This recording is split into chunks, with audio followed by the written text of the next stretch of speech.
They lost last night, right? 7-6. Game 2, the series is tied 1-1. And the Padres and the Dodgers, the series is tied with that as well. And the Saints and the Chiefs play tonight, too, at 8:15. Yep, the Saints and the Chiefs play at 8:15 on Monday Night Football. Monday Night Football don't hit the same because football comes on all the damn time now. So it's Thursday night, it's Sunday night, you know. Then they It used Monday to only now. just be Monday? No, it used to be Sunday and Monday. Oh, okay. Mm-hmm. All right. Morning, Morgan. Good morning. Happy Monday, y'all. So we are on hurricane watch again. Hurricane Milton is quickly increasing as it moved towards Florida. Milton is expected to hit Florida as a major hurricane, category 3 or higher. Now, FEMA's administrator says the agency is ready for the tropical storm that's expected to slam Florida as a hurricane this week. Deanne Criswell from ABC's This Week told ABC's This Week, FEMA is funneling resources into the state and coordinating with local officials. Criswell also pushed back against rumors circulating on social media and from the Republican administration that the agency is underfunded because resources are going to assist undocumented immigrants. Now, she insisted these rumors are not true and aren't helpful to recovery efforts from that of Hurricane Helene. Now, Florida Governor Ron DeSantis, he is advising those in the storm's path to evacuate, cautioning that time is running out to prepare. He also declared a state of emergency in 15 counties in preparation for that storm's landing. Now, Vice President Harris, she was in North Carolina over the weekend surveying the damage left by Hurricane Helene. She spoke to local officials before being briefed about the ongoing recovery efforts across the state. Let's hear from Vice President Kamala Harris. The work that's happening here that is so positively impacting so many people is really an example of the best we can do when we bring resources together at the federal, state, and local level. And so I thank everyone for all the work that they've been doing, those who are in the room and those who are out there right now working around the clock. You know, it's actually nuts that at a time like this, FEMA has to, take the time to debunk lies created by the GOP. Like, I know it's election season, but everything can't be politicized. Like, this is a natural disaster. People are dead. People are hurt. People are injured. People need help. It don't matter if they Democrat. It don't matter if they Republican. Just figure out how to help them. Like, I don't like when they use that, and politicize it and weaponize it, just to get at their political opponents. That's whack. Absolutely. So more than 225 people have died and hundreds are still missing as a result of this storm. This comes as the Biden administration has released $100 million and 500 active duty troops to help. And that's just for North Carolina alone. The search and recovery efforts and, of course, hurricane relief. That money will help the North Carolina Department of Transportation for immediate repairs. Transportation Secretary Pete Buttigieg said they're providing the initial round of funding, so there's no delay to getting roads repaired and reopening and reestablishing critical routes because there is still devastating flooding and huge traffic backups in North Carolina. Now, during a rally in Juneau, Wisconsin on Sunday, that's when Trump doubled down on those comments regarding disaster relief efforts, saying that they remain underfunded as the Biden administration spends money elsewhere. Let's hear from former President Trump in Juneau, Wisconsin. They send hundreds of billions of dollars to foreign nations, and you know what they're giving our people? $750. This is the worst response to a storm or a catastrophe or a hurricane that we've ever seen, ever. Yeah, and he's actually compared that. He said it's worse than even that of Katrina. This was Trump's fourth appearance in Wisconsin in the past 9 days. Of course, he's in those swing states making a push to get voters to vote for him. So the Biden administration, of course, responded to these, calling them bald-faced lies and saying that they were, of course, like you said, Charlamagne, using Hurricane Helene to lie and divide us and, politicize that issue. And the $750 is true, but that's just the beginning thing. Like, the problem is you got to apply for anything else you need. Mm-hmm. Right. So that's the serious needs assistance, which is $750. And it does go to essentials like food, water, baby formula, breastfeeding supplies, anything else. But also that's not, like you said, that's just the start of it. That's one of many assistances being offered to those people being impacted by the storm. So we'll continue to talk about that. Trump also came back to Butler, Pennsylvania, that location where he had that assassination attempt on his life in July. So we'll talk more about that at 7 a.m. Can't get enough about former President Trump today. All right. Thank you, Morgan. Everybody else, get it off your chest. 800-585-1051. If you need to vent, phone lines are wide open. Let us know what you did this weekend. If you had a great weekend, bad weekend, whatever it may be, get it off your chest. 800-585-1051. It's The Breakfast Club. Good morning. The Breakfast Club. It's your time to get it off your chest, whether you're mad or blessed. So you better have the same energy. We want to hear from you on The Breakfast Club. Hello, who's this? Hey, this is Tori Everyday, the everyday guy. How's it going, man? What's up, brother? Get it off your chest. Man, I just wanted to call because I always hear Trav and Sean going at it about songs, and I just wanted to be letting know that the everyday people have spoken. Nothing against Sean. Trav just got the better song. It's really just that simple, man. The song that Sean got is not creative. It's not. He just don't got it right now. He got to come back. They like Caitlin Clark and Angel Reese. They need each other for the rivalry. But Sean just ain't got it right now. It's Trav's got the song. That's the last thing Sean wanted to hear on this fine Monday morning. You just ruined his day. The whole rest of his day is ruined now. I'm just letting him know it's nothing against him personally. We're gonna listen because we're trying to see which one of them is better. It's such a long rivalry going on. We want. I get it. All right, man. Hello, who's this? This is Leroy from Florida. How you doing this morning? Leroy from Florida. How you feeling, Leroy? I'm not too bad. Hey, before I get into this hurricane that Trump debacle over in Puerto Rico, can I get a shout out to my sister's business, Trails Posh? She does luxury handbags. Absolutely. Shout out to her. I appreciate it. Check her out on social and website, ContrellPosh.com. But listen, people forget that Trump debacle Maria. When she hit Puerto Rico, that hurricane, man, she tore up the island, and his response was horrible. He was throwing paper towels at the people. Man, he completely ruined it. Yep, I remember that. But I appreciate you guys. I just wanted to mention that this morning. How you doing down there in Florida? How you holding up, brother? Man, so far so good. We in Central Florida, and I used to say I don't get out of bed for one or two. It got to be a three or better, but this one here got me worried. Oh, boy. Well, be safe out there. All right, thank you. I appreciate your time. And don't be scared to leave the house if you got to go. Man, I feel you on that. It's so crazy nowadays. Climate change got everything so unpredictable that, just because it's a category 1, 2, or 3, it don't mean that it won't be catastrophic. That's right. Hello, who's this? Yes, this is Manuel. I would like to get it off my chest. I've called before, I just want to say one thing. I notice every time you guys say Trump, you always cut him short and don't let him talk fully. And I would also like to say that they donated $750 towards a hurricane. Meanwhile, illegal immigrants is getting way more money than that. That's not right. That's not true, though. That is true. No, Kamala Harris came out. There's a video with Kamala Harris saying that she gave $750.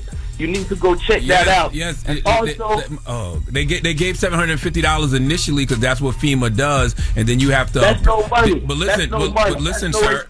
Then you illegal immigrants coming in here, and you spending thousands of dollars on the illegal immigrants. Meanwhile, the citizen is getting $750. That's not right. That's not true, bro. FEMA even said that's not true. For things to go down, there's nothing to understand. We got to vote Donald Trump. Everything is going to be cheap and affordable. Goodbye, Jermaine. There's nothing to understand about it. Vote Trump. If you keep Kamala Harris in office, your eggs, that $6 going to be $20. Peace.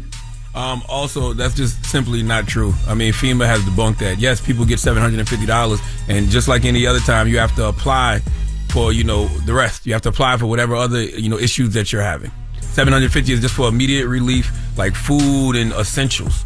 You have to apply for the rest. Get it off your chest. 800-585-1051. If you need to vent, hit us up now. It's The Breakfast Club. Good morning. The Breakfast Club. I'm dialing. Hey, what you doing, man? I'm dialing. I'm calling you. This is your time to get it off your chest, whether you're mad or blessed. 800-585-1051. We want to hear from you on The Breakfast Club. Hello, who's this? Hey, what's up, man? It's X from Pittsburgh. Oh, X, you sick right now waking up this morning, huh? It's okay. I'm real sick, bro. It's crazy. I seen all y'all gay Cowboys fans everywhere, too. Yeah, one job, X. One job, X. No. Pickens had one job. He killed my poor leg. I ain't watched the game. I went to sleep. I had to wake up at 3 in the morning, but let the record show too. 40 yards. He couldn't get 40 yards. The Cowboys got 3 wins on the road this year. Okay, that's saying a lot. But he really got on his face. On his face, he really put last night always effing open, and he got 26 yards for the whole game. Give him donkey today. Well, X, my Giants won, so sorry for your Pittsburgh. We ain't asked you, bro. I'm just telling you, we still won. Have a good one though. Do you pick your team just based off of like where you from? Like, how do I bet? I want to get in on this. It's where you grew up. My dad used to take me to Giants games. We used to watch, Giants together as a family. So I was a Giants fan. It's not where you grew up because I didn't grow up in Texas, but we didn't have a football team growing up. So being that we didn't have a football team in South Carolina, a lot of people were Steelers fans, Cowboy fans, Redskins fans. I gotta figure this out. You a Philly fan? You should be. You should be an Eagles fan. Okay. You from Delaware? Close to Delaware. Yeah. But what if I don't like the Eagles? You pick a team, but you gotta stay with that team. I don't know if I don't. I'm just asking. But if you just gotta stay with the team. You can't go from. Hello, who's this? Hold them down. That's right. Hey, what's going on, y'all? I want that first one. Good morning to DJ Envy, Charlamagne, and Lola Rosa. God bless you. Good morning to all y'all. Your phone sounds real crazy. If you got us on Bluetooth or speaker, please take us off. I just want to start off with morning right and confess that me and my wife had got into it last night, talking of a lot of stupid. I just wanted to say I'm sorry. A lot of guys don't have the mental capacity to know the value and apologizing and owning up to your mistake really has. And I can say I'm sorry for her behind closed doors, but it's a whole other thing to do it when the world was listening. And what we was fighting about really wasn't what the issue was. I know it's about financial. And I just wanted to say, Jody, Miss Middleton, your husband loves you. And I'll always love you. And what happened? It was a small argument that went left, and then it wound up being about something that had nothing to do with it. And now y'all beefing and arguing, and you sleeping in the next room. We're saying a whole bunch of things that it's not really the issue. And when you look at what started it all, it's just financial. Things are tight, and money was spent. One stuff's the other one, and it's it's really not that big of a deal, and it didn't have to go as high as it got. We're talking about things that has nothing to do with it. Yep. I'm glad you apologize. Hopefully she hears this, brother. My wife, I apologize. Hopefully she's listening this morning. Yeah, that too. Hey, but listen, hold up. Why not just tell her? You probably did. Well, I'm pretty sure people hear this. Her name is out there. Everybody listens to the Breakfast Club, for God's sake. I'm sure she would like to hear from you too, face to face. You looking her in her eyes as well, my brother. Oh, please believe I'm going to play this back, and she's gonna hear it over dinner tonight, and I will look her in her. I just say it again. There you go. I can hear it later. I love you even more. Okay. Thank you now. Get it off your chest. 800-585-1051. If you need to vent, phone lines are wide open. Now we got Jess with the Mess with Lola Rosa coming up. What are we talking about? We do. Diddy's mom has finally spoken out about everything that's been going on, so we're going to get into that. All right. We'll talk about that when we come back. It's The Breakfast Club. Good morning. The Breakfast Club. Morning, everybody. It's DJ Envy, Jess Hilarious, Charlamagne the Guy. We are The Breakfast Club. Let's get to Jess with the Mess with Lauren LaRosa. News is real, whether it's Jess Hilarious, Jessica Robin Moore, just don't do no lies. She don't spare nobody. Worldwide Jess, worldwide Mess. On The Breakfast Club. She's the culture show. With Lauren LaRosa. I'm back. And I got the mess. Talk to me. Diddy's mom has finally spoken out amidst everything that is happening right now. Janice Small Combs provided a statement to some outlets via her attorney. So she starts off by saying it's very heartbreaking to see her son judged not for the truth, but for a narrative created out of lies. She says, to bear witness to what seems to be a public lynching of my son before he has had the opportunity to prove his innocence in pain is a pain too unbearable to put into words. Like every human being, my son deserves to have his day in court, to finally share his side and to prove his innocence. She also spoke on the Cassie video, like just seeing the video itself. And she says, I'm not here to portray my son as perfect because he is not. He has made mistakes in his past, as we all have. My son may not have been entirely truthful about certain things, such as denying he has ever gotten violent with an ex-girlfriend when that hotel surveillance showed us otherwise. She also talked about the fact that Diddy decided to settle with Cassie. And she says, sometimes the truth and a lie become so closely intertwined that it becomes terrifying to admit one part of the story, especially when that truth is outside of the norm or is too complicated to believe. This is why I believe my son's civil legal team opted to settle with the ex-girlfriend in that lawsuit instead of contesting it until the end, resulting in a ricochet effect as the federal government used this decision against my son by interpreting it as an admission of guilt. She then goes on to talk about the several different allegations that he has right now, accusing him of sexual assault. And she says, not being entirely straightforward about one's issue does not mean my son is guilty of the repulsive allegations and grave charges leveled against him. Many individuals who were wrongly convicted and later exonerated had their freedom taken from them, not because they were guilty of any crimes they were accused of, but because they didn't fit the image of what society considers to be a good person. She put good person in quotations. History has showed us how individuals can be wrongfully convicted due to their past actions or mistakes. So this is a statement that came out over the weekend, and I mean, it's her son. I didn't expect her to say anything else. Not staying with her son. Mom's gonna always ride with their babies. Yep. Yeah. You can get sentenced to 100 years for killing 27 million people, and they'll be like, "But that's my baby. Or he's not the person y'all portrayed him to be." Yeah. She mentioned have his day in court and speak his piece, and you know that you had reported that his attorney said Diddy's going to take the stand. I'm just really trying to figure out what is he going to say. Like, how do you get on the stand? I'm sure he's going to try to clear his name your way out and of this. Explain things, but I don't think it's a great idea, and I'm sure his attorneys would try to talk him out of it.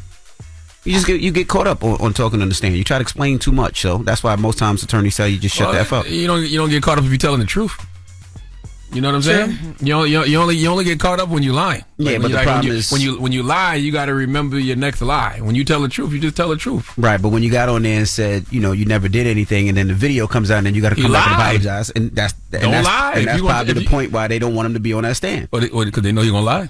It's too much to go back and forth because he got to explain why he lied the first time. Because he lied. I don't know because he was trying to escape something. Right. I just don't know if I have faith enough in him based off the actions that we've seen for him to get up there and fully take accountability and be like, I lied, I'm going to tell the truth now. I just don't know, and I don't know if that. I don't think that would help him.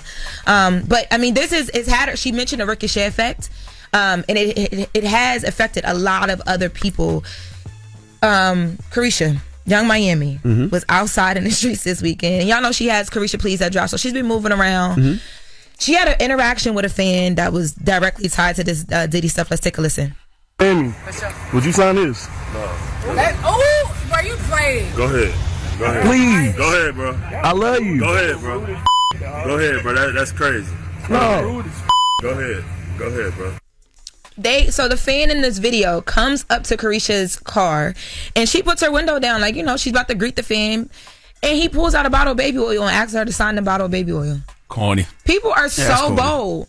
Folks do anything for attention, anything to go viral, and I hope that works out for him in life. I wonder if she would have been with some people that would have beat his ass, then what? Then he would have sued, and he would have got a whole lot of money for it. Right. But damn if you do, damn if you don't. I was just thinking, like, at that point, honestly, security should have tackled him. Like, that, we don't know what you bringing out your pocket. Sued. You just can't tackle people for saying, I want to sign something. It's effed up, and he deserves an ass whipping, but he would sue. I don't know. I just feel like Miami be at a couple of $100,000. Audacity is at an all-time high right now, and I don't know. That young man, God bless him, but I feel like my security, I would have been like, you need to make an example out of him. So then moving on from this, LeBron James and Bronny James played together for the first time in the NBA. Preseason, I'm sorry. Did y'all watch the game? I did. I didn't see it. I didn't see the whole game. I saw the highlights of it. How did you feel about it? I feel like, in a lot of ways, it's good to and it's great to see them out there on the court together. Yes. But I just feel like, Bronny James might be getting a disservice done to him because I don't think he's ready for the NBA. I don't think he's ready. I mean, he was the 55th pick, right? So a lot of times when you pick that late, you're usually not ready. They put you in the G League for a year, a couple of months, get yourself, I think that's what get he your body should be. acclimated, and he should have stayed in college. Don't get me wrong, it's a fantastic story, but is it a fantastic story if he's not successful on the court? Like you want the story to have a great story arc, right? You don't want it to just be something that, this is great, and then he's out of the league. Yeah, y'all know I don't watch sports all the time, but when I saw the videos, I'm like, oh, he looks like dope. It was lit to see it, but he looked like the little kid on the court out there, like you know what I mean. He just don't look ready for the NBA. That's really just it. You got the stats up still? Oh, from the Suns game? It wasn't, yeah, no, I don't have the. I think they said he played 16 minutes. He had 2 rebounds. Yeah, I don't know. I mean, I think it's good to see. I know we champion for it, but it wasn't giving Big Bronny out there on the court. It was giving, look at LeBron's son. And that's another thing, too. You're comparing him to his dad. You're going to always do that. Oh, you know? I am. A lot of people are. Everybody in the world is. When you see him on that court with LeBron James, no, yes. A lot of people are. I am not comparing him to LeBron James. I'm comparing him to other NBA players. Right? Just period. He just don't look ready for the NBA. Did you see the Warriors were going to draft him to try to get LeBron to come to the Warriors? I heard that rumor. That's a rumor, allegedly. Yeah. He just don't, and listen, I think it's great that LeBron has that kind of power to where he can have them draft his son and make his podcast host the head coach. That's the other thing that people don't talk about. Did he coach before? No, JJ Redick never coached before. No college, high school, nothing? No. So it's good that it's great that LeBron has that kind of power to where he can make things like that happen. But those things have to be successful. If JJ Redick's not successful as a coach, if Bronny James isn't successful as a player, it looks bad on Bron. Right. True, but can't LeBron James Jr. Can he grow on the court? Like, you know what I mean? Like, is that a bad look for him to grow in front of our eyes? Yeah, but of course, but usually they grow in the G League because he could play more. I hope that's the case. I'm not rooting for the guy to do bad. I want Bronny James Jr. because he'll never get the reps in the NBA. It got to be tough to be LeBron James' son. Of course. Well, that's the first hour, y'all. All right. That's Jess with the Mess with Lauren LaRosa. Now, when we come back, we got front page news. So don't go anywhere. It's the Breakfast Club. Good morning. Morning, everybody. It's DJ NV Jess Hilarious. Charlamagne the Guy. We are the Breakfast Club. Lauren LaRosa filling in for Jess. And let's get in some front page news. Start off with some quick sports. Yesterday, 9:30 in the morning, which I actually love. The Jets played the Vikings. They lost 23-17. They were playing in London. The Bears beat the Panthers 36-10. Commanders beat the Browns. The Jaguars beat the Colts. The Dolphins beat the Patriots. The Texans beat the Bills. Ravens beat the Bengals. Cardinals beat the 49ers. The Broncos beat the Raiders. My Giants beat the Seahawks last night, 29-20. Packers beat the Rams. Cowboys beat the Steelers. That game was delayed, so it didn't actually start until like an hour and a half to after. Delay is not denial, though. Delay is not denial. My Cowboys won 20-17. We on the road to the Super Bowl. Yeah, that game didn't finish till like after 1 a.m. And then Monday Night Football, the Chiefs take on the Saints at 8:15. WNBA, the Aces lost to the Liberty. They're out of here. Liberty beat them 76-62. The Sun and the Lynx, they tied the series in Major League Baseball. Mets lost to the Phillies. This game, too, is the series is tied 1-1. And the Padres tied the Dodgers, so the series is tied for them as well. By the way, we're not talking about how fantastic that finish was with the Cowboys, okay? Dak Prescott threw a touchdown with 20 seconds left. You didn't see it. You were sleeping. To win the game. There's no such thing as instant replay in the morning? No. Idiot? Shut up. Nope. Dallas Cowboys, with 20 seconds left, game-winning touchdown. Okay, drop on the cruise bomb for Dak Prescott. Clutch. Good morning, Morgan. Mike, can we talk about what's really important here? No, how did your team do this weekend, Morgan? I'm just curious. Y'all won. Oh, no, the Ravens did. They stressed me out, but we came out with a W, so I'm good. Ravens and the other home team, the Washington Commanders, they looking good, so yeah. I don't like you having two teams, but Ravens look good. Ravens look good, too. I was going to say the one look, I'm going to give you one. That's why you was looking for a team. I'm going to give you one of mine. Okay. Let's get into it. Former President Donald Trump, so he was back in Butler, Pennsylvania on Saturday for the first time since the assassination attempt on his life in July. Now, he spoke to a crowd of nearly 100,000, saying there's no place he'd rather be. Let's hear from Trump in Butler. You know, I could right now be having a beautiful life. I don't have to be here. I could be on a gorgeous beach someplace. I have such nice property. I could be in Monte Carlo as an example, but I'd rather be in Butler with you. Our movement to make America great again stands stronger, prouder, more united, more determined, and nearer to victory than ever before. We're going to make America great again. Yeah, so Trump talked about how the shooter did not succeed in his attempt, and he thanked Secret Service agents who protected him that day, calling them heroes. He also spoke about the firefighter who was killed while shielding his family during the shooting and asked for a moment of silence. Now, Elon Musk was also at that rally. He also spoke briefly, claiming the American democracy would be lost if Trump doesn't win, adding the upcoming presidential election was the most important election of our time. Now, both Trump and Musk implored the crowd to make sure that their voter registration is up to date. Of course, massive security was put in place for this event. Secret Service saying the Republican candidate received heightened protection. Law enforcement presence was highly visible throughout the rally and included drones and additional uniformed officers and counter snipers. Now, meanwhile, Republican vice presidential nominee and Ohio Senator J.D. Vance, he rallied in Georgia over the weekend where he called out Vice President Kamala Harris, saying under the Biden administration, Americans have been having a hard time having hard choices to pay for things like food, their credit cards, bills, and things of that nature. Let's hear more from J.D. Vance's rally in Georgia. Maybe if we've been in politics for 30 years, we could stand as the sitting vice president and tell people that we're going to do something on day one. Well, Kamala Harris, you've been vice president for 3.5 years. Day one was 1,400 days ago. What the hell have you been doing? If the future presidency of Donald J. Trump represents anything, it is that we are getting back to stamping more products made in the USA. We're going to make our own stuff, and we're going to do it with American working people. Yeah, so on the other side of the aisle, Democratic vice presidential nominee Tim Walz, he sat down for an exclusive interview with Fox News Sunday, and he talked about how Israel should respond to last week's missile attack by Iran. Now, Walz insisted Israel does have the right to defend itself, but he wouldn't say whether Israel should retaliate by striking, Iranian nuclear facilities or oil fields. Let's hear from Governor Walz on what's happening with Israel. Specific operations will be dealt with at the time, but being very clear on this, Iran, there was consequences for what they do. That's what's happening right now.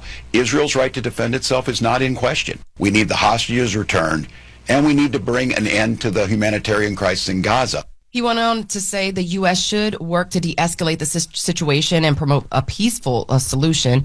He noted that Harris's campaign's support for Israel, and of course, against this comes after Iran launched nearly 200 missiles at Israeli military and intelligence facilities last week in response to an assassination of Hamas's and Hezbollah leaders in Iran and Lebanon. Any thoughts? You know, one place where I think they mess up in regards to messaging, like, you know, you'll listen to a lot of reporters and they'll be talking to Trump or J.D. Vance and they'll be talking to them about things that are happening right here in America. Because it is an election season right here in America. So it's so many things that we care about here, like, right? So it's always America first. But then, you know, you go to Tim Walz and they're asking him about geopolitical politics. And I think a lot of times that makes them sound, you know, very out of touch.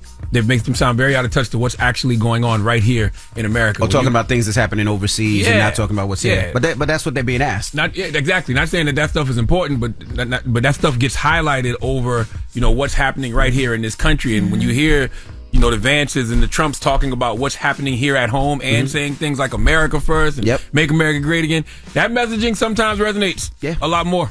Absolutely. Not sometimes. It does resonate a lot more. Because people they live in it. Exactly. Because you saw what happened in North Carolina. As soon as you, I think this weekend they announced how much money they were sending to, I think it was Lebanon.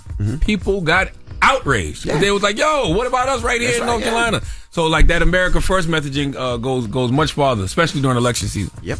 We all aren't the only ones concerned. Of course, President Biden, he's concerned about the upcoming election. He made comments during his first appearance at the White House briefing room as president, basically saying that the things that Donald Trump is saying is dangerous. But I won't get too much into that. There's so much more news to talk to y'all about, and I'll be back tomorrow with more. That's your Front Page News. I'm Morgan Wood. Follow me on social at Morgan Media, and for more news coverage, make sure you check out the Black Information Network, download the free iHeartRadio app, and visit BINnews.com. Thank y'all. Thank you, Morgan. Thanks, Morgan. A great week. All right, now, when we come back, 800-585-1051, our very own Lauren LaRosa was out at homecoming, Delaware State. And 2 men told her about herself this weekend. Salute to those brothers for telling the damn truth. So tell the people what happened quickly so we can open up the phone lines, people can holler at you. So one of the people, these are people I really like, respect and trust. So one of the people, you know, it was a little back and forth with an ex on, not me and him. Him and his ex. Yeah, him and his ex. You filmed it, and then the next day you sent it to him. Had a little back and That's forth. jealous. And I'm like, you know, I called him the next day and was like, well, hey, like, you all right? You know, you was back and forth for 45 minutes. You good? Damn. And his energy would completely shut it down from the rip. Like, I'm not doing this with you. Because, number one, I'm going to be honest with you. I feel like you need to get yourself together and then spin a block because you don't understand taking accountability. We wouldn't be here. There wouldn't be no back and forth, no exes if you knew what you wanted a long time ago. Damn. And I literally was like, whoa, like, hold on. Then another guy. Then another friend was basically, we were having a conversation about consistency, and I was saying, like, you know, you're not really consistent, so I'm kind of like falling back a bit. And he was like, well, you make it hard to be consistent. Like, how can I be when you want to be in control of everything? And I was like, hold on. You need to fix yourself. That's what they're saying. I was at brunch like, dang. When you looked in that mirror, did you tell yourself the truth after hearing those truthful statements by those 2 men? Did you look in the mirror and say, I am the problem? It's me. I'm the problem. It's me. Well, what's the question? Let's open up the phone lines. Maybe a little bit. We'll come back and talk to you. What's the question? The question is, shout out to those kings, you know what I'm saying, for owning their power, okay, and knowing their worth and knowing what they want to be involved with. And that they is not Lauren LaRosa. Okay, they don't want to be involved. So what is the question? What if we open up the phone They're line? still heavily involved, though. Somebody consistently stays outside. Does Lauren LaRosa need to fix herself? Is that the question we're saying? Yes, a lot of people do. 585-1051. Thank you. Does It's not our just sis me. Lauren LaRosa need to fix herself? Should maybe she go to therapy and find out what's going on with herself? I agree. So that maybe she could spread her wings and have a relationship. But right now, she needs to fix herself. And if That's you what need these men are therapy, saying. the Mental Wealth Expo is this Saturday I got a from baby 11 a.m. shower. to And 4 it's free. p.m. It's the fourth It's annual free. Mental Wealth Expo. It's a free event. You might need to go. I It's a gotta lot be of at the- I therapists, got a a lot of baby psychiatrists going to See, be there. now we're talking priorities. You should be there. What time is the baby shower? It's at like 2 o'clock. It's Okay. in Delaware, though. You should come at 11. You should come 11 to 12, then drive to Delaware. You need it. Well, let's open up the phone lines. 800-585-1051 is the Breakfast Club. Good morning. The Breakfast Club. Steady calling my phone. It's topic time. Call 800-585-1051 to join into the discussion with the Breakfast Club. Morning, everybody. It's DJ NV, Jess Hilarious, Charlamagne the Guy. We are the Breakfast Club. Now, if you're just joining us, Lauren LaRosa had a time of her life. Oh, my God. She's I'm filling in still for Jess recovering. Hilarious. She was at homecoming this weekend, and she got some real realizations this weekend from some two gentlemen that said, you're the problem. Mm-hmm. So break down what happened. Well, one of them just basically told me that I've been playing games for a really long time, and at this point, we grown, and he feels like the games are still happening, so he don't want to hear nothing about nobody else but what I'm going to do. What accountability am I going to take for where we are or lack thereof? Mm-hmm. And he told me I need to work on myself and then spin the block. He's right. And you Take know, some time. No, he specifically said to me, and it wasn't even out of place of malice. It was. It was. No, No, it it was more. wasn't. He Yes, it was. honestly, That's he not was just malicious. like, he was like, I think he's like, I don't know if maybe you just need to take time to yourself because I know that you were in a relationship for a little minute, but like I think that might help you. Like you might figure out some stuff about What you yourself. did was that was wild. sound advice. Like, let's break down what you did. First of all, he was didn't even on, know. He was on campus arguing with his ex. They were having a conversation. You secretly recorded it. I happened to be scanning the room. You secretly and he recorded, happened to be in the video. and then you hit him later on and send him the video and say, "Stop playing games, get with me." Pretty much what you said. That's not what I said. That's not what I said. I just said, you have a lot of time to do a lot of things, including argue for about an hour. You all right? Just checking on you. Just make sure you're good. That was a little shady. That was a lot Arguing shady. takes a mental toll on you. I'm just making sure you're good. It's Basically, what homecoming. happened was the guy was with you. You wanted the guy to be spending that hour talking Yes. to you, flirting with you, is what you basically. But he was said. with the ex. And then when you called him on it, he played you and was like, "You need to fix yourself," and then come back later I don't on. think he played you. I think that what he No, said is I true. didn't feel played. I felt, honestly, I was like, dang. It made me realize, I'm like, we really grown. Because he ain't never talked to me like this. Yeah, 'cause he he- normally be with all my games. Because he knows what he wants. Yeah, because y'all He was wanna play 20-something games. years old, and now y'all 30-plus years old, and he's looking at you like, damn, Lauren, you still out here getting drunk, wilding, bugging out? You still acting like you're a freshman in college? He didn't care about none of that. He was adding to the antics. He was passing the bottles along. And his friend just hit you this morning. What did his friend say? His friend said, I'm not, he was like, I'm cracking up because he told us, but it is your fault though. Damn. And I'm like, dang, like two-way streets do exist, y'all. And that wasn't the only guy that pulled you to the side. No. Another guy pulled you to the side and said, what? He just basically said, I make it hard to be consistent. I make it hard to, like, I'm trying to be too in control. I'm a little bit in my own way. Yeah, lying. That left me, just thinking, like, wow. First of all, I do feel, though, some of it is a little bit of a cop-out. What you mean? I think sometimes when you tell people about something or how you feel about something, it's the easiest thing to throw back, well, you this, you that. The first person I don't feel like that with, because he's never done that. He normally just takes whatever I'm saying and how I feel.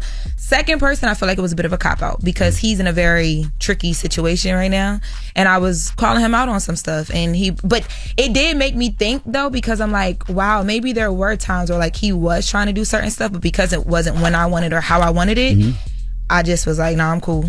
Because I could be very, nah, I'm cool. So, and my homegirl was in the car with me when I was on the phone with the first guy. And when we hung up, she was like, man, like, it's crazy being the girl and hearing that because we so used to being the people that get on the guys. You sound a little desperate. No, I don't even You think sent it's him that. a video of him arguing with his ex. You gotta understand our relationship. That sounds like a little You desperate. gotta understand our relationship to understand why it's not a desperation thing. I think it was just like I be picking at him. I think I just be testing the temperature. Like, let me see if I can still get a rouse out of you. And he instantly was like, stop doing that. I don't want to do that anymore. I was like, wow. Well, there's a lot of people on the phone that would like to Oh highlight God, you. the phone lines is lit up. Hello, who's this? This is Denise. Hey, Denise. Good morning. Good morning. I just want to say for Lauren, I don't know. I feel there's fault on both ends. I do think everybody should go to therapy. That's number one. I have a master's. It's like, yes, go to therapy. But I also want to say, if he felt back then you didn't want to be in a relationship and you voiced that, okay. But I feel in this present day, he's still saying that if you were ready for a relationship back then, why didn't he stick around and work with you? I feel relationships, you don't know if you're ready for a relationship until you're in one. So, I don't know. I think a big part of it was I was in a relationship for a while. Like when I first met the first person, we were freshmen and I just got into a relationship. So it was nothing that we could really do per se. And then once I stepped out of my relationship, there's been multiple times where we like, oh, maybe we should try it. And it just doesn't go anywhere. So I think, I don't even think it's that he doesn't want to grow with me. I think he just wants to know if we're growing, where are we going? Because he's not blindly doing anything at this point in his life. And I gotta respect it. Baby, I don't know. I gotta respect it because I feel like that too. Use your voice. Huh? I don't know. Stick up for yourself. I think you should still use your voice. I feel people are so used to trying to humble somebody. Yes. When it's like you genuinely don't know. So maybe if he could break it down with you, give you exactly what you need to work on, and you could tell him what he needs to work on, then maybe y'all don't need to go back and forth with y'all exes. It could just be y'all. But I feel that's what y'all both want, then y'all gotta get together. He don't want to play games. That's the thing. He don't want to play games But anymore. I did ask. I was like, well, what? Tell me what to work on. Like, not even just because of him, but because I wanted to hear, like, and I wanted to in real time think, like, are these things that are actually happening? Like, I'm open to taking accountability where I need to. But I do think sometimes guys use the whole nah, it's you as a cop-out. Shay, we got Shay on the line. Shay, good morning. Good morning. What's your thoughts, Shay? I think Lauren is fine the way she is. Why y'all coming down so hard on my girl? Hey, Shay. Hey, girl. I think it sounds hard because women not used to getting it, we used to giving it. But I think that's why too I wanted to have a conversation because me and my homegirl, we had a good conversation in the car about, man, how do men really feel about certain things that we do and say? Because men don't express it a lot of times. And they told you, so those men should be saluted for that. Ain't nothing wrong with it. I respect them. I ain't dragging them, but not too much on me though, Charla. No, okay. All on you. Those All on you. Those two was talking to you specifically. It was something they saw this weekend that disgusted them so much that they said you need Jesus and therapy. No, Lord. it wasn't God damn. Hello, who's this? It's V. Hey, V, good morning. What's your thoughts on Lauren? Good morning, y'all. My thought is she's doing good. She has a good head on her shoulders. She knows what she wants in life, and y'all need to stop trying to bully her into a relationship. That girl does not know what she wants. I'm taking my time. And she's the one telling us the information. There you go. I might not know everything. I know a lot of it. I might not know all of it, but I know a lot of it. I'm taking my time and I'm figuring it out as I should be. What you say? I said you do not know what you want. I'm figuring it You out. there telling that lie. I'm figuring it out. See what I'm saying? 800-585-1051. Lauren was at homecoming this when I weekend. get married, and two don't gentlemen go nowhere said near no microphone. And two guys there said they can't talk to her because she needs to fix herself. She needs to work on herself. They didn't say they couldn't. They just said, in order to progress, here's what we need to do. Okay, for that relationship to grow, that there is no relationship, but for it to grow, you need to fix yourself. Yeah, I mean, shouldn't you be able to pull a person that you care about up like that? 800-585-1051. Let's discuss this. The Breakfast Club. Good morning. Call. Made it. If y'all talking about it, you know we talking about it. It's topic time. Call 800-585-1051 to join into the discussion with the Breakfast Club. Morning, everybody. It's DJ NV, Jess Hilarious, Charlamagne the Guy. We are the Breakfast Club. Lauren LaRosa filling in for Jess. Now, if you're just joining us, Lauren LaRosa, of course, went to Delaware State. It was their homecoming, and she had a blast. She was, if you follow her on her story, she was lit. Two guys sat her down, though, and told her she needed to fall back. Why are you making it seem like they fall back? Sounds like they opted out. They didn't opt out. They still subscribed to the text. So what happened?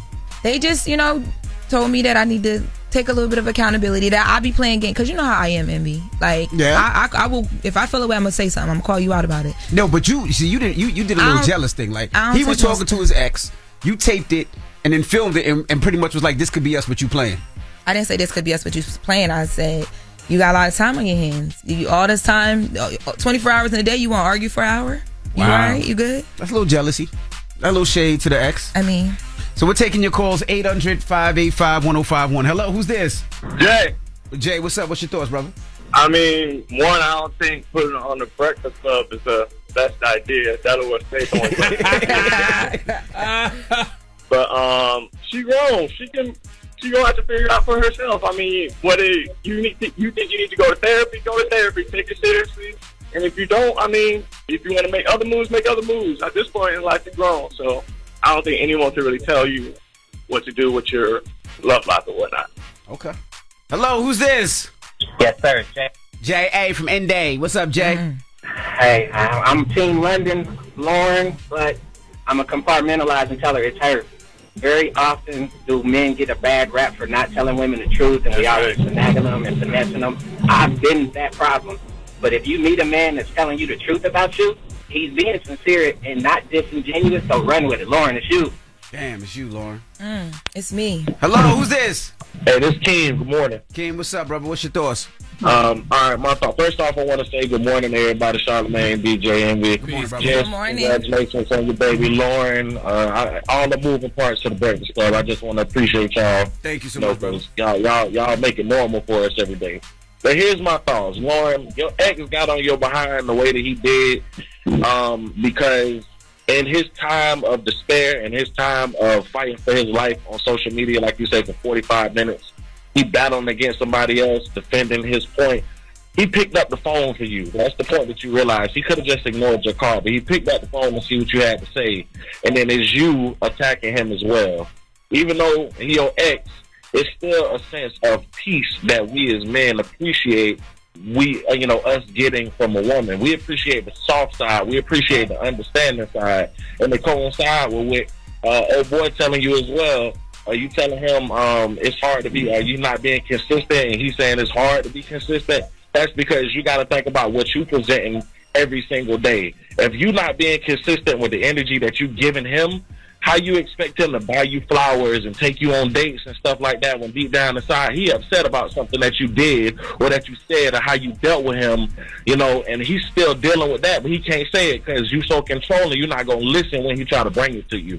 You know what I'm saying? And that's the message for a lot of women. Y'all don't listen to us no more. Y'all want to control everything, which is fine. We can be compatible together. Preach, King. But at the same time, you got to learn how to pump the brakes, mama. Preach, King. I will say, the conversation me and my homegirl had in the car after we hung up that FaceTime was literally that. Because I have a younger brother too, and I have a lot of really close guy friends, and one of the things I'm starting to realize is like, you the problem.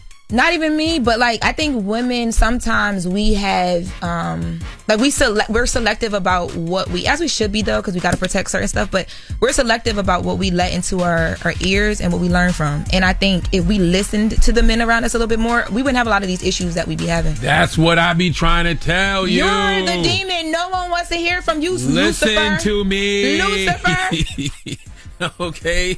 Listen. Like I think even some women listening to this conversation are going to be like, they're going to feel attacked. They're going to feel away. So we have a gentleman on the phone that's very close to the situation.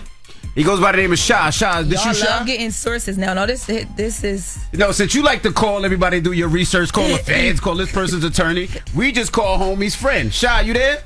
Yeah. Or you want to use an anonymous name?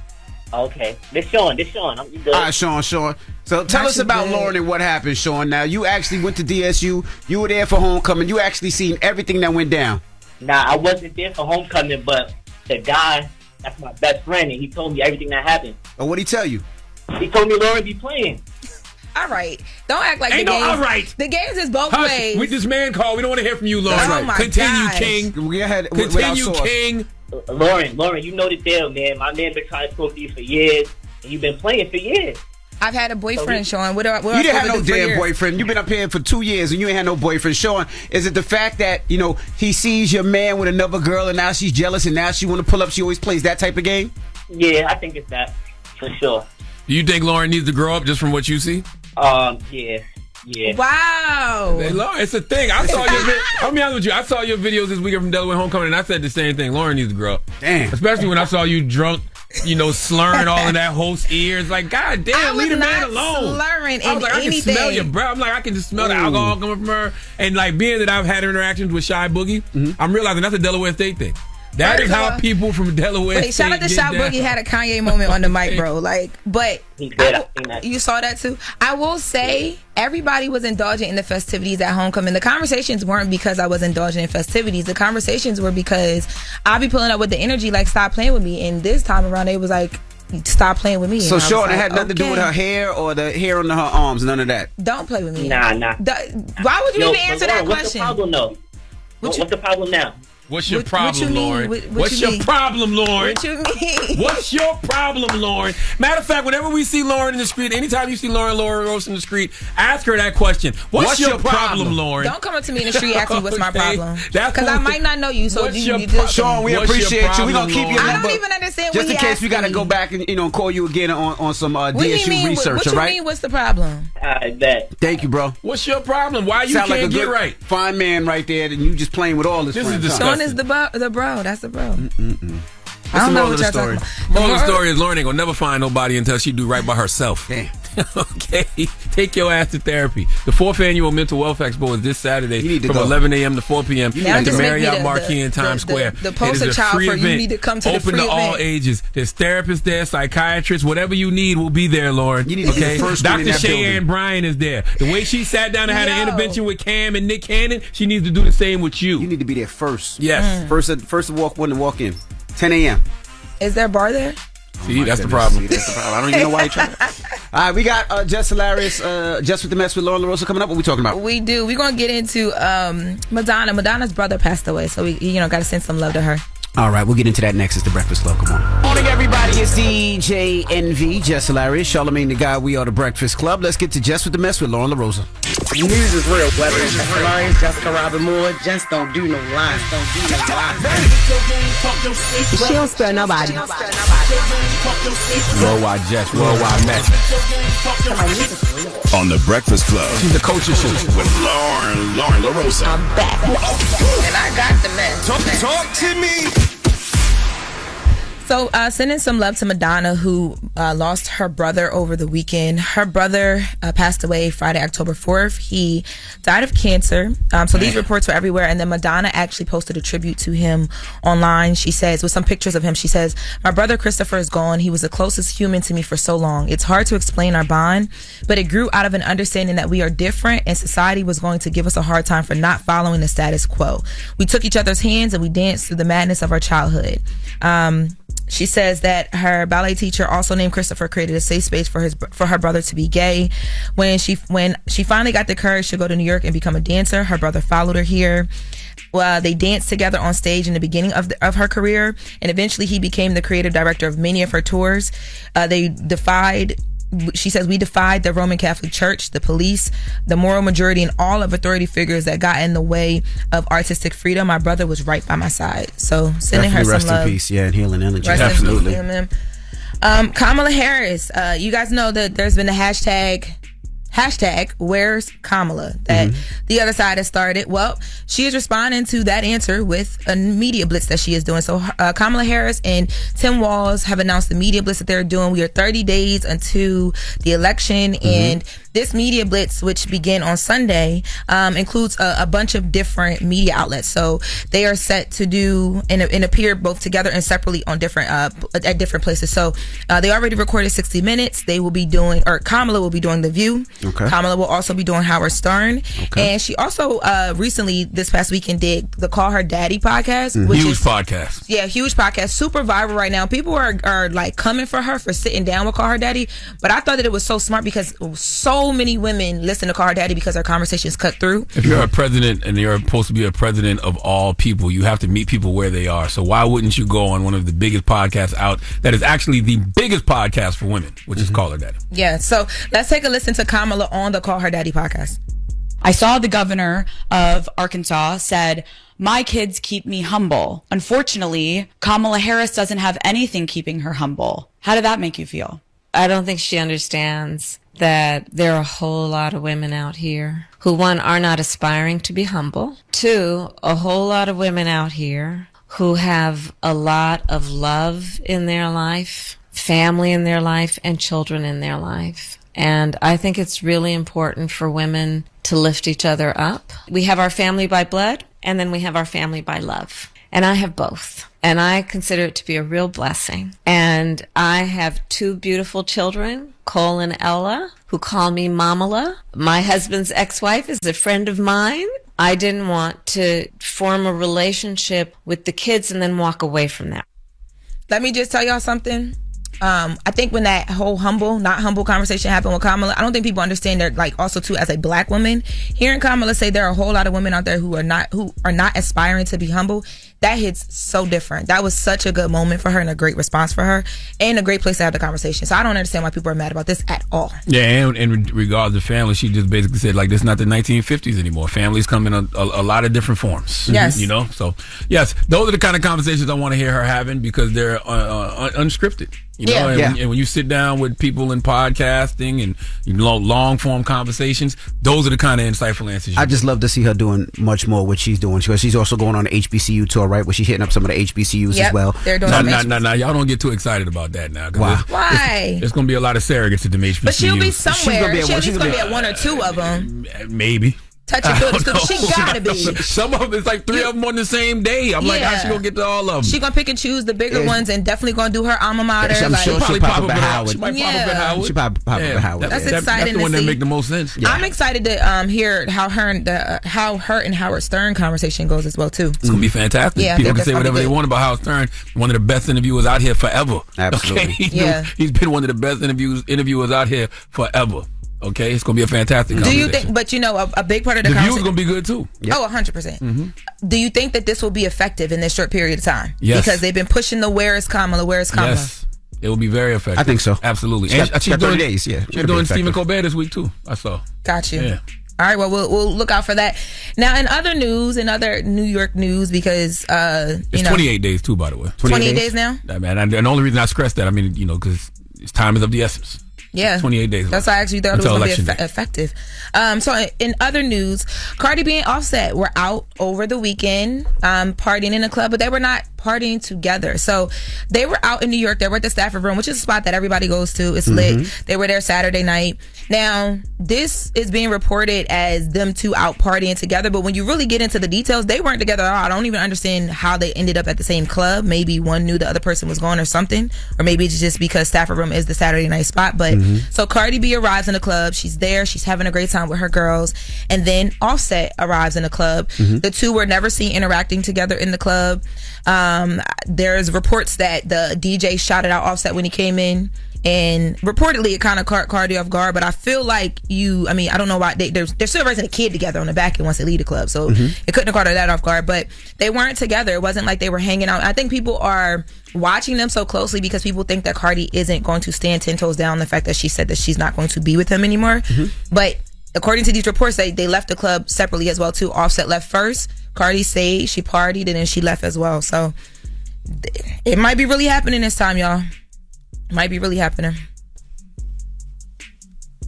Y'all gotta say something. They a married couple that's going through a bad time and going through a divorce. Y'all gotta say something. I just don't know how I feel about somebody as single as you talking about them. Yeah, they're going. That's just how I feel. They're going through the motions. Why you know what? Cause the reason why I wanted y'all to say something because it's two men who have had y'all trials and tribulations that y'all talk about and have got back together.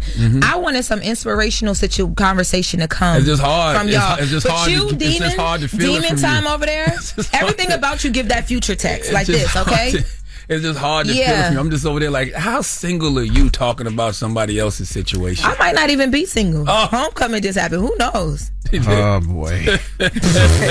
So what, you 24 hours pregnant?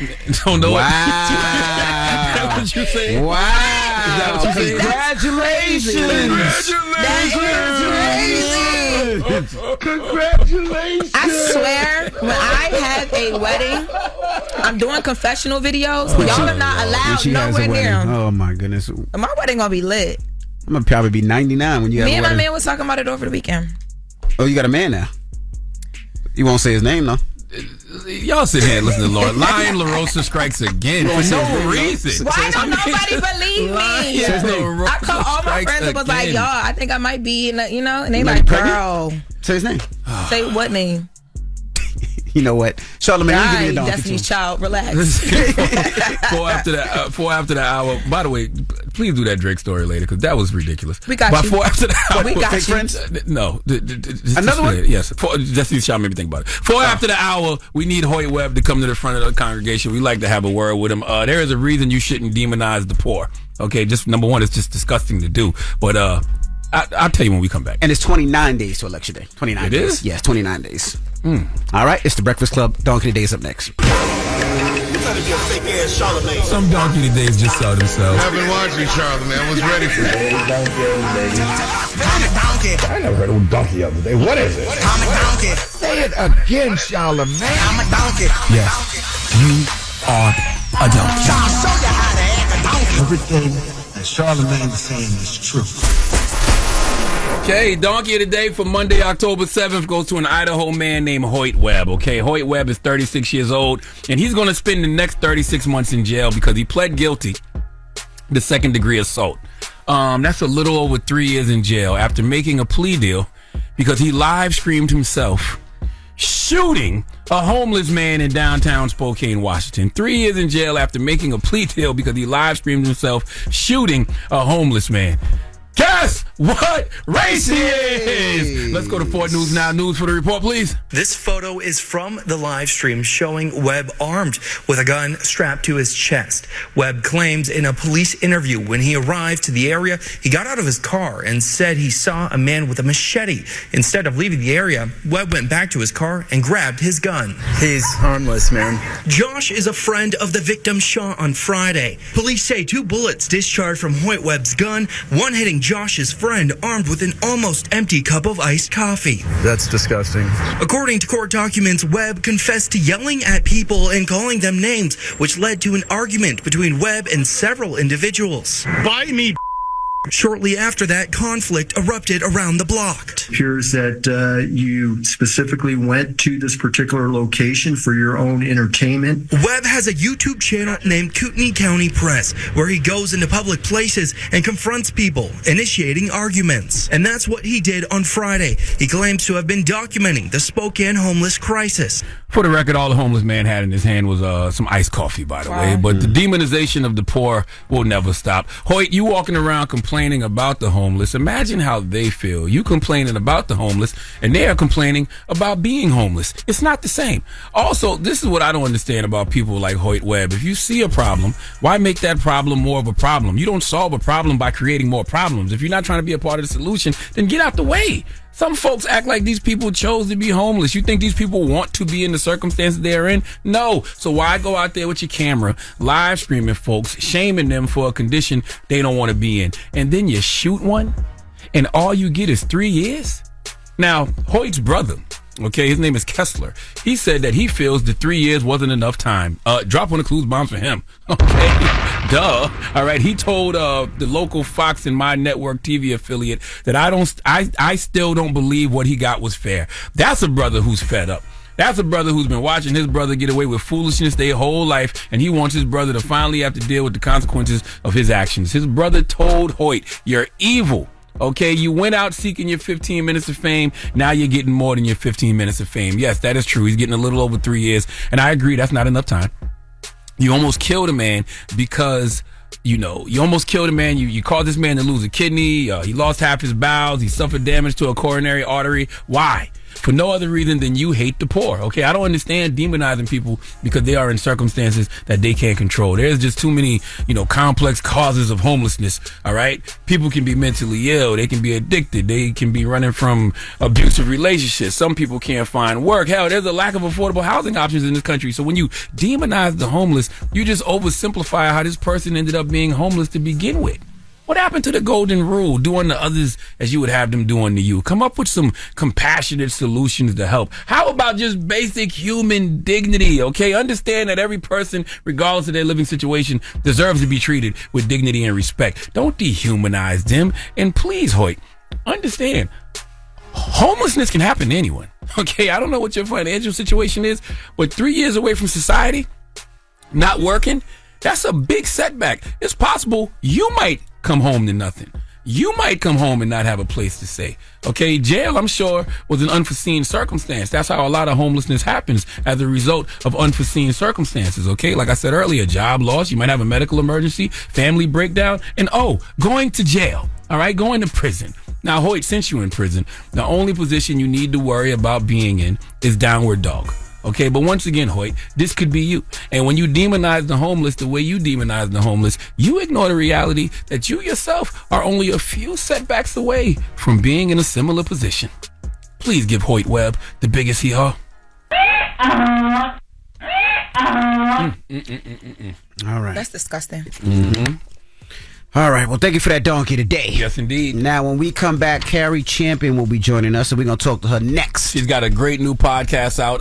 She has a podcast called Naked, but this is a specialty podcast under Naked called The Making of a Rivalry, Caitlin Clark versus Angel Reese. That's right. We're going to talk to her next, so don't go anywhere. It's The Breakfast Club. Good morning. The Breakfast Club. Everybody, it's DJ NV, Jess Hilarious, Charlamagne the Guy. We are the Breakfast Club. Lauren LaRosa filling in for Jess while she's on maternity leave. And we got a special guest in the building. Yes, indeed. Carrie Champion. Welcome back. Thank you for having me. Well, Carrie is the host of the Naked Podcast. You're back for the 4th season on the Black Effect iHeartRadio Podcast Network. And this season is a little different. Yeah. Because you have the Making of a Rivalry podcast, Yep. Caitlin Clark versus Angel Reese. Why are you pitting the women against each other? I knew you was going to say that. Here's the thing. So I call a friend of mine, a little short man, and I go, hey, short man, I want to do this idea, and I think it's great. I said, everybody thinks that these two ladies don't like each other, and the way we work, we see the world through our own lens. So if you're black, I'm riding with Angel, and if you're white, I'm riding with Caitlin. I don't care what anybody says. I felt that, as opposed to just letting these women play ball.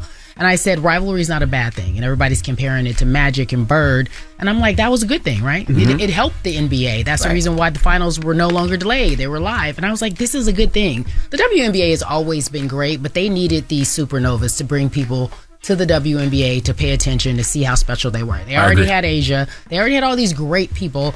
Candace, Breonna Stewart. I can go down the list of all these great players. But for whatever reasons, this storyline was so compelling. And my argument is this country is just built on race. So if you have black versus white in anything, I'm locked in. Anybody's locked in because you want to pick a side and you want to put all your tropes on whomever's the person you decide to vote for or ride with. I'm referring to the election. And so my mind is, why don't we talk about the making of a rivalry and how this is really something special and how it's about to take women's sports to a whole new level? And my man says, yes, great, genius. And so what I found out by doing this docuseries is 6 parts. We have 6 episodes that we're doing in real time while the WNBA playoffs are happening, and soon we'll be into the finals. And it's been a ride, and it's been really good and special. I think we're doing it for the culture. I think I'm learning a lot about how people see women who play sports. And I also know that I had to really talk about what I felt, because I know I was riding with Angel too, right? So what do you feel? Like, what have you learned? Because I mean, you already were all in. You're very educated on the subject, but what did you learn new that might have changed your perspective a little bit? Like, you know what, I do root for Caitlin as well. I like Caitlin. I think Caitlin's I think she's a baller. I think she just wants to play. What I don't like is how some people in the media, some of my colleagues, are like, how come she not, denouncing racism, and how come she's not? And I'm like, she will when she learns. How long does it take a woman to find her voice in this world? She grew up in Iowa. She's 22 years old. I'm not caping for her, but I'm like, she didn't have the experience to speak on that. Remember when LeBron wasn't speaking on Black Lives Matter and all these other issues, and they held him accountable, and he finally said, okay, I have something to say. And you got to be educated and you got to be comfortable before you start talking about it. And she's getting there. Yeah. And she'll be even better as the years come along. But I didn't like that. I also didn't like how they treated Angel. Angel had the best moment of her life. The best moment of her life. The crowning achievement is to win a championship. And when she won this championship, all these new fans and all these new analysts wouldn't even celebrate this queen. She had to deal with all this vitriol and hate and death threats. And all she did was say, I'm about to get a ring. You can't see me. The reality is that they have been whomever anybody wanted them to be before they walked on that stage. Like, as a white woman, we already define who you are. As a black woman, we already define who you are. And what I mean by we is society. They come from 2 different worlds. They live 2 different lives. They are who they are. Their talent is who they are. So she grew up in Baltimore, so Angel's gonna talk trash. Caitlin talks trash too, just differently. What I'm finding out in this podcast is that most of us don't like to see women compete like athletes. Women can't be on the court trash talking. We can't be in your face. But it's quite all right to do it in the NBA. We can do it in the NBA. We can't do it in the WNBA, and it makes no sense. I want to ask you something about the WNBA thing. Well, just really, Caitlin and Angel, are they required to talk about anything other than basketball? Do we need them to? Do we need Caitlin or Angel to speak out about anything? Racism, Yes. sexism? Do we need them to? Yes. I don't know if we need them to. In this world we live in today, you don't have that luxury. I think sports, politics, and culture all intersect. That's what we're doing on Naked Sports. Sports, politics, and culture intersect. And especially in a WNBA that's been dealing with racism since its inception, right? You have to talk about it. So now you can't hide it. You have these two big stars, and they are talking about it. So you can't hide it. It's been happening, but now we have these two stars, and they're talking about it, and they're not letting you get away with it. You have to. You don't want to talk about certain things, but you have to. You have a voice. I used to tell you that a long time ago. What I don't want to talk about? I don't know. I'm making up something right now. My point is that you are required when you have a look, with great responsibility comes great pressure, and vice versa. Yep. You have to be able to stand in your feet and say, this is what's happening. And this is what these ladies have to do, whether they want to talk about it or not. What did you think about their first season, both their rookie seasons? I think she was not playing well when she first started. I think there was a lot of hype, but I think she figured it out. I think she is a generational talent. Absolutely. I think Caitlin, when they didn't take her to the Olympics, she got in the gym, she got in the lab, she came back better than ever. She took this team that had never been to the playoffs within the last 10 years. She took them straight to the playoffs. Out the first round, but that's a remarkable turnaround. She didn't do it alone. She had Aaliyah Boston and other players. But what she was able to do for that team was transcendent. And then as far as Angel's concerned, this is a thing. They both are so good in college, and everybody's like, "Oh, they rookie year. It's not going to be this. It's not going to be that." They answered every single call. Everyone thought they'd be average. They were more than average. They overexceeded expectations. They overexceeded expectations. They weren't nervous. They got there. They were like, "This is my stage." And what? Not thinking twice. Angel goes to the Met Gala, then returns, and then puts up another record-breaking rebound game. And I'm like, wait a second. She's not. This is who she is. Right. This is what they do. They're not bothered by these, like, all the spotlights. Back in the day, the WNBA, in my opinion, I felt like the women were. I felt like they were quiet. I felt like they had to be a certain way. And these ladies don't even know what that means. This generation don't know what that means. I'm showing up. What you said is very important because back in the day, the WNBA was just as good, but for whatever reason, they didn't have a voice. They didn't. Like, there was no voice. I would interview these women. I'd be like, tell me something. And they'd say what they thought they had to say. Yeah. They're not doing that now, which I love. All right, we got more with Carrie Champion. When we come back, don't move. It's the Breakfast Club. Good morning. Morning, everybody. It's DJ NV, Jess Hilarious, Charlamagne the Guy. We are the Breakfast Club. Lauren LaRosa filling in for Jess, and we're still kicking it with Carrie Champion. Charlamagne?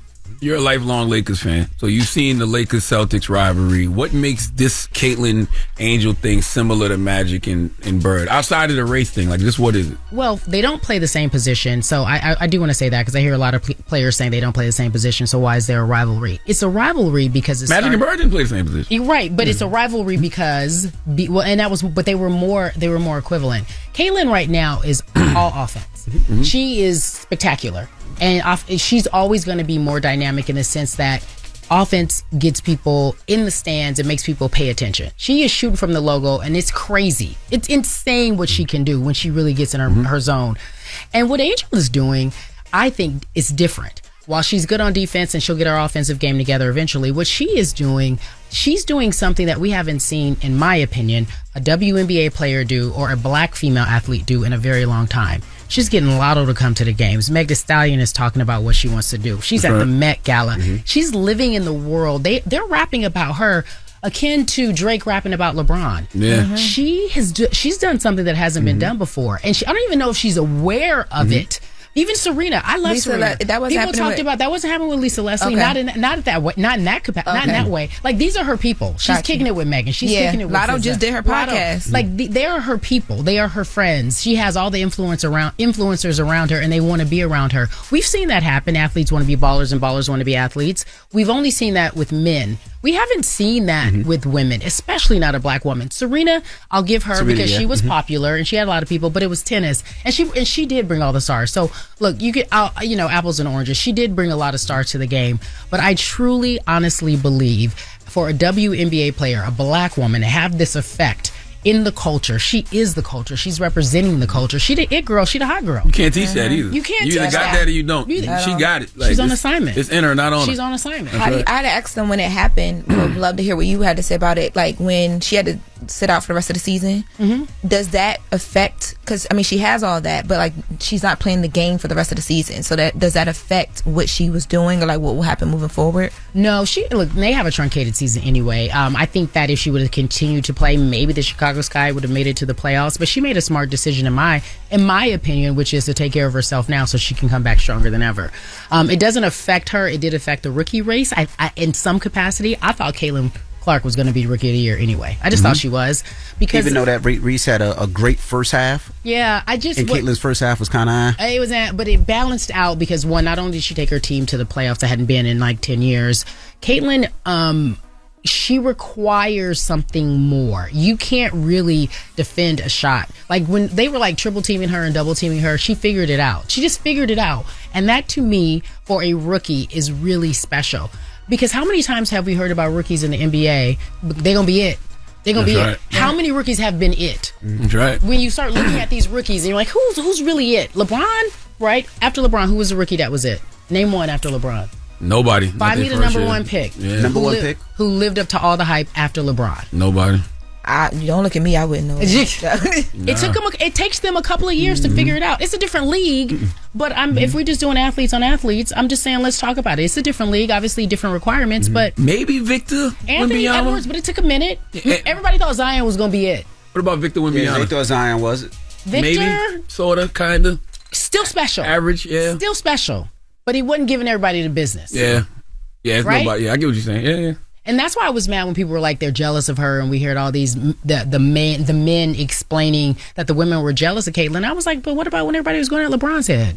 When you are the most sought after, the most talked about, I have to. Okay, well, welcome to the league. Let me show you what this is. If Caitlyn and Angel are Magic and Bird, who's gonna be Jordan? Ooh, if I had to say who Jordan is right now, and she's so humble with it, A'ja Wilson. If I had to talk about who, meaning like A'ja is a guaranteed bucket. A'ja to me she does it all. She does it all. No, I agree. She's in the paint. She's defense. She's offense. She's a leader on that court. She requires more. I'm watching her. I'm like, if you were a man, we'd be talking about this more. So where do you see the WNBA 5 years from now? I see more money. I see it competing in a real way with the NBA. I say that only because of those two women in that storyline. The storyline will be a trope for another couple of years because it's interesting and people are compelled to pay attention to it, and you love to pick a side. But I also know that on football Sunday, when Caitlin Clark was playing in the playoffs on a football Sunday, her game against the Connecticut Sun literally averaged 1.2 million viewers on a football Sunday. You mean to tell me people weren't watching football? They went to turn to watch women's basketball, not men's basketball? A playoff game, the first round? It's a wrap. This is the future. So I agree. So be prepared, and anybody listening, make sure your daughter can play sports because she's gonna take care of y'all. It'll be the daughter who buying a house. Like we'll hear those stories. Wow. We'll hear the story. I bought my mama a house. I bought my mama a car. I put everybody through school. I went back to my favorite high school, and I gave everybody scholarships. The stories that we hear and see will be for the men will be the stories that we hear and see for the women. These rappers will be talking about these women. These women will have big major deals when it comes to marketing. They won't be sitting in the back, and it won't be just because they are cute. It will be because I'm old enough to remember 5 years ago when they talked about women, it was always who's the hottest. When they talk about women in sports, it was who's the hottest. And that's fine because that's how men see women. I understand that. But soon it'll be like, what's her game like? I promise you this conversation about what they look like will always still be there because men are men. But the reality is the skill set will be the first thing. When you think about Caitlin Clark, you're not looking at her like, are you bad? You're not thinking that at all. Are you think Caitlin Clark's hot? It's also an age thing, too. First of all, when have you ever known me to be attracted to a white woman? Yeah, I was supposed to say. Absolutely not. Now you don't like white women. Now, I don't. You can't even. Ain't nobody even gonna believe that one. I ain't never told you. That's why I did this. She loves. You know who she loves? Travis Kelce. Oh, okay. She had Travis Kelce as her screensaver. She love a white man with a beard. A white man with a beard. Yeah, but no, Travis. Everybody gets the Travis thing. We don't, not anymore, but everybody gets the Travis thing because he has swag. It wasn't that he was attractive. He just has swag. I'm confused now what he had because it went away so fast. A white man with a beard and some Timbs, she love him. She want a lumberjack so bad. Just little edge. You like white men too? No, I don't. Yes, she does. You She does. I don't. I mean, I don't. Yeah, I do. No offense, white man. Carrie, she's single. Oh. What advice would you give her? I was single the last time you was here. But you got some booze now, right? So what are the DMs like now? Are they worthy?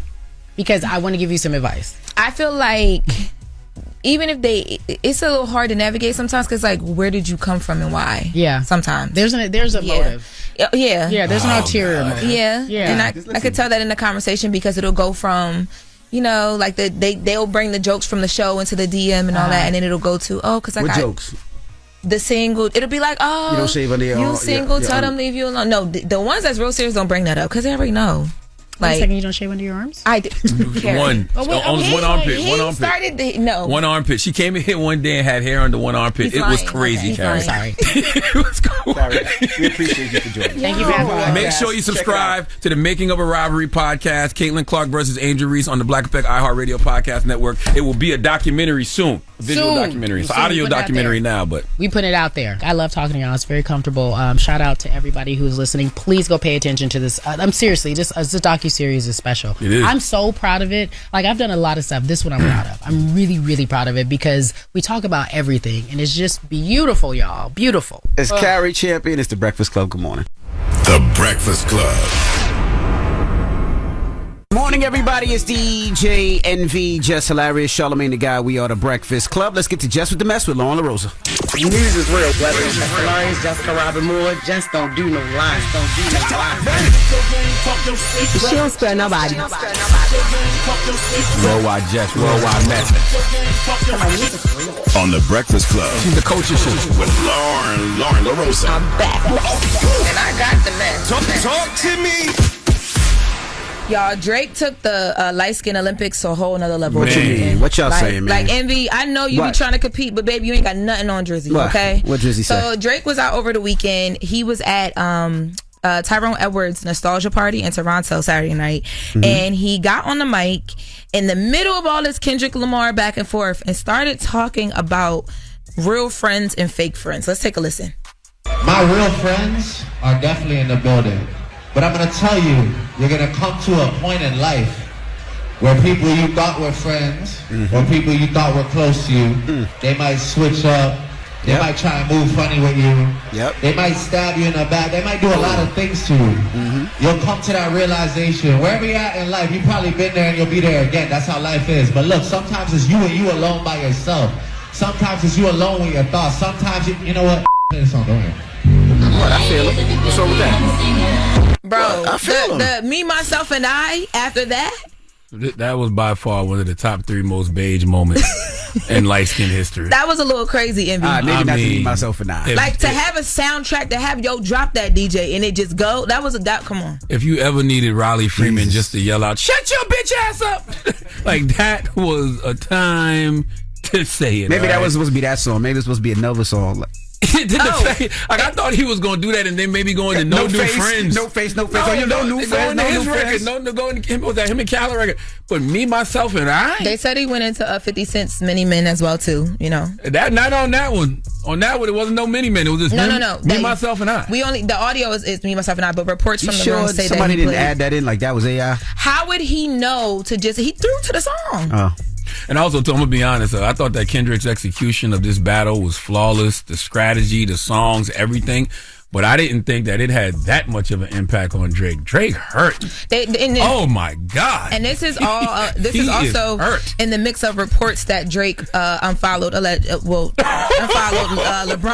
DeMar DeRozan. You know, those are 2 people who were at the Not Like Us Juneteenth. No, man. DeRozan was on the stage. So, and I don't know his reasonings for unfollowing, but you know, that is a thing. You can't go on an unfollow spree and go on the stage and cry about, you know, not having no real friends or whatever that was about, and then going to Beyonce, Me, Myself, and I. It's like, man, Envy, you would have did that. Well, he did the unfollow weeks before. So let me but just I'm put just that out there. it's the fact that you know that people gonna throw all that into a pot and mix it up.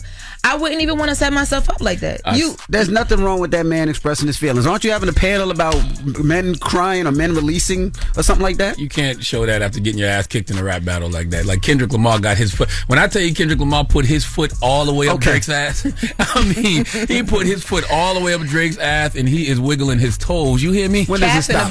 When does it stop? Calf is crazy. To the calf is crazy. Now, I didn't know Kendrick had kicked his ass like this. I knew he won the battle. But this man is hurting. Bloomberg dropped an article. Speaking of Kendrick, Bloomberg dropped an article talking about Coachella and just kind of how they're basically saying it's not as an effective stage as it used to be because artists are turning it down. Mm-hmm. One of the artists they said reportedly turned it down for 2025 was Kendrick Lamar, but they're being told by people close to Kendrick, and this is nothing I've confirmed myself, that he's preparing a tour, which would make sense because after doing the Super Bowl, he needs his own tour. You know what I mean? Announced tour, so and an album. I'm sure that is definitely happening. Well, Kendrick's like, I can't get to Coachella right now because my foot is so far up Drake's ass, and I've been wiggling his prostate with my toes that as soon as I get this foot out, I gotta prepare for the Super Bowl. You know what? Let me send Drake a message right now. What, you gonna send him a bunch of hearts? No. we gotta hearts and prayer hands. We gotta unfollow Charlamagne. Like he follows See the God. Look, you have to unfollow Charlamagne right now. Speaking of other men doing some things that are just a bit peculiar and odd, Safari decided to go to Nicki Minaj's concert in Miami. So what's wrong with that? You don't think that is just weird? It's like it's kind of like, you know, you're there because people are going to be like, oh my God, Safari's here. You're still a fan? Okay, I think it's weird. So let's take a listen to the audio or the part of the show that Nicki Minaj was actually on while Safari was in the stands, and all cameras panned to him. Let's take a listen. The universe is still trying to get your person to you. So the longer you stay with clowns, the longer until you find your personality. She seen him in the audience and said, as long as you stay with clowns? I don't know if she saw him or not, but she did make the comment while on stage, like, the universe is gonna bring you what you need, but don't let a clown block your blessing. Jesus. And at this show, she did also too bring her husband on stage as well too, and did a little dance to her husband. Now, the barbs are dragging Safari, especially because he showed up in a jean vest. Y'all remember the Safari Nicki Minaj moment where she was like, "Be quiet, you wear a jean vest." Yes. He showed up in a jean vest. Now, you would do all that, Envy? What part? Show up in the jean vest. No. That's a bit much, right? It's a bit peculiar. He had all the cameers there, right? Yeah, but he had cameras there. Love and Hip Hop was probably taping. But that's corny. And that's weak. Those that storyline's getting weaker and weaker, man. Like Safari, nah. That ain't it. That ain't it. He tweeted out, because people were coming for him, he said, "I'm proud, no cap. A lot of y'all will never understand, but there's no malice in me. I'm proud." And I believe he can be proud, and he was around. They've been together since like 16, 15 years old. But to pop out is crazy. Ain't no malice in you. But Nicki Minaj Petty has all the malice. Okay, what are you talking about? He left right after that audio clip that we listened to. He left right after that. So I don't know if he decided to leave or if, he was asked to leave. I don't know what happened, but he did leave right after that audio that we just played. I am interested in Nicki Minaj's tweets that shall come because of this very soon. Because of this event. Very soon. I want to see what she has to say about this. Gag City. All right? Hashtag Gag City. I want to see what Miss Minaj Petty has to say about this. We'll find out today. I can't believe you put on a jean vest. Like, you went and picked that outfit out like it was the first What's day of wrong school. with you in jean vest, huh? I have nothing against a jean vest, but he knows that moment and how viral that was, and you gonna pop out in that trying to be funny. Like, that's so corny. All right, now Safari gonna get on your ass, Lauren. That's corny. Safari got some corny jokes is too. Corny. That's fine. Corny is corny. Corny is corny is corny. You wouldn't date a guy with a jean vest? I have nothing against jean vest, but he didn't need to be at the Gag City tour in a jean vest, knowing what he was doing. Okay, now I'm looking forward to see what Safari got to say about Lauren. Okay, all right. Lauren at LORENLOROS. Talk that talk, Lauren. Let's go, Lauren. I want to see what Safari got to say about Lauren and what Nicki got to say about Safari. Let's go. You done, girl? This could be a great day. All right. Well, that is Jess With The Mess. The edges love popping out. Go ahead. They ain't got no edges. All right. The People's Choice Mix is up next. It's The Breakfast Club. Good morning. The Breakfast Club. Your mornings will never be the same. Morning, everybody. It's DJ Envy, Jess Hilarious, Charlamagne the God. We are The Breakfast Club. Lauren LaRosa filling in for Jess. And we got a salute to Carrie Champion for joining us today. Salute to the good sister Carrie Champion. Make sure you check out her Naked podcast presents The Making of a Rivalry, Caitlin Clark versus Angel Reese. If you are new to any of what's going on in the WNBA and you're trying to figure out how these two young women have become, the stars they are today, they really break it down on this Making of a Rivalry podcast. So you can check that out on the Black Effect iHeartRadio podcast network, available everywhere you listen to podcasts. That's right. All right. And when we come back, we got the positive note. It's the Hold on. I want to tell everybody, too, the 4th Annual Mental Wealth Expo is happening this Saturday, October 12th at the Marriott Marquis in Times Square, New York City from 11 a.m. to 4 p.m. You know, I bring together some of the best therapists and psychiatrists, Dr. Alfie Breland Noble, Dr. Cheyenne Bryant, Dr. Rita Walker is going to be there, Dr. Jay Barnett is going to be there, Elliot Connie, the good sister Shanti Dawes, Tyrese is going to be there in conversation with Jason Wilson. It's going to be a fantastic event. It's free. Okay, open to all ages. Everybody can get in for absolutely nothing. Just go to mentalwealthexpo.com for more details. But 11 a.m. to 4 p.m. this Saturday at the Marriott Marquis in Times Square. See you there. All right. When we come back, we got the positive notice, the Breakfast Club. Good morning. Morning, everybody. We are the Breakfast Club. DJ Envy, Jess Hilarious, Charlamagne the God. Lauren LaRosa filling in for Jess. Now, you want to salute to everybody that was out in Delaware State. Homecoming season officially everybody begins. that was on campus having a great time. This was a really good year. With so many people there. And next, we are headed to Norfolk State University, the Alumni Fest. I'll be there. And we're going to North Carolina A&T, the GHO, for the Turn Up the Yard event. When's the next one? So October 19th is the next one. That is the Turn Up the Yard event. That is North Carolina A&T, and we will be there as well. Yep. Then October 25th, we're going to be at Norfolk State University. I'll be hosting the day party for Alumni Fest. It's my first time at both of these schools. So Norfolk State, yes. Just give yourself some time to sober up.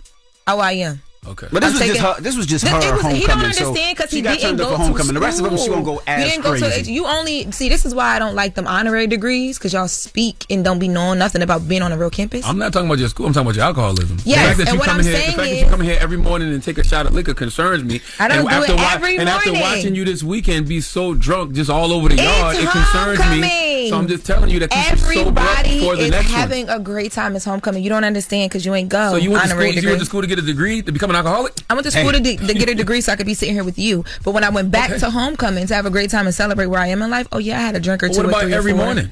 I don't know what you're talking about.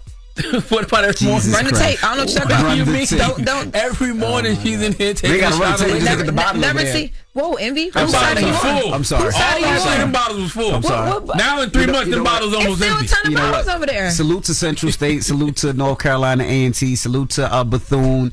Salute to Norfolk. Salute to Hampton and Howard and Delaware State. I'll be doing all those homecomings. South Carolina State University. Salute to South Carolina State. But you can't be too mad, Charlamagne, because we were her. No. We were. We were. No. He just loved that. We were. I did hard drugs like a man. Okay? Wasn't no goddamn weak ass alcoholic. What? If you take everything personally, you'll remain offended for the rest of your life. All right, that's the positive note. If you take everything personally, you'll remain offended for the rest of your life. What other people do is often because of them, not you. Salute to Don Miguel Ruiz and the 4 Agreements. Breakfast Club, bitches! Y'all finished or y'all done?